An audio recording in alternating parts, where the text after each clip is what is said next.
RSVI info capsule सुनने वाले सभी श्रोताओं को रिंकी का नमस्कार। हाजिर हूं मैं लेकर संपादकीय का आज का अंक।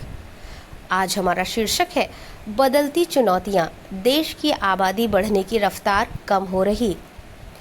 विश्व जनसंख्या दिवस के मौके पर गुरुवार को भारत सरकार की ओर से जारी किए गए आंकड़े कई लिहाज से उत्साहवर्धक कहे जा सकते हैं, क्योंकि देश के 36 में से 31 राज्यों और केंद्र शासित क्षेत्रों ने टोटल फर्टिलिटी रेट यानी TFR को रिप्लेसमेंट लेवल 2.1 से नीचे लाने में कामयाबी हासिल कर ली है।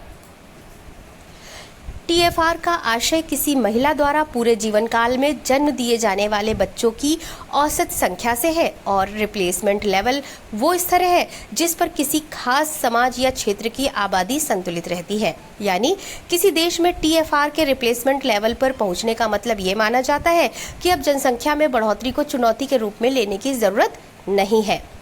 भारत के संदर्भ में ये देखना दिलचस्प है कि जनसंख्या वृद्धि को एक चुनौती के रूप में लेते हुए कैसे हम धीरे धीरे उस स्थिति में आ गए जहां हमारे लिए चुनौती जनसंख्या वृद्धि पर अंकुश लगाने की उतनी नहीं जितनी डेमोग्राफिक डिविडेंड का सर्वश्रेष्ठ इस्तेमाल करने की है।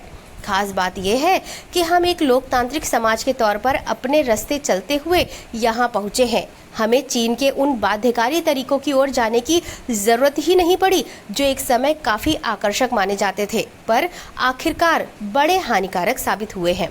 हर साल की तरह इस बार भी विश्व जनसंख्या दिवस पर संयुक्त राष्ट्र की ओर से भी बाकायदा आंकड़े जारी कर बताया गया है कि आने वाले दशकों में भारत की आबादी का अन्य देशों के मुकाबले अनुपात क्या रहेगा।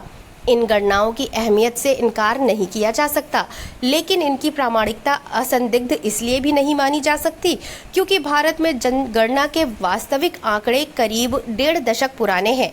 2011 के बाद 2021 में जनगणना होनी थी जो अभी तक नहीं हुई है।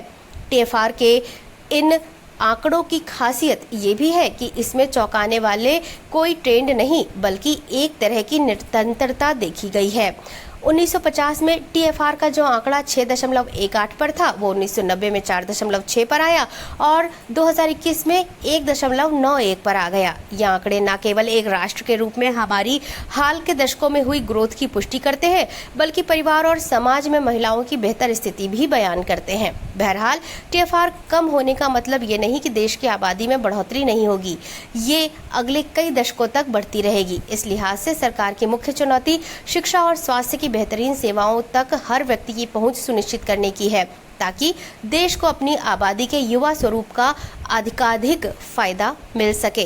तो श्रोताओं, ये था हमारा आज का संपादकीय का अंक जिसका शीर्षक था बदलती चुनौतियां, देश की आबादी बढ़ने की रफ्तार कम हो रही।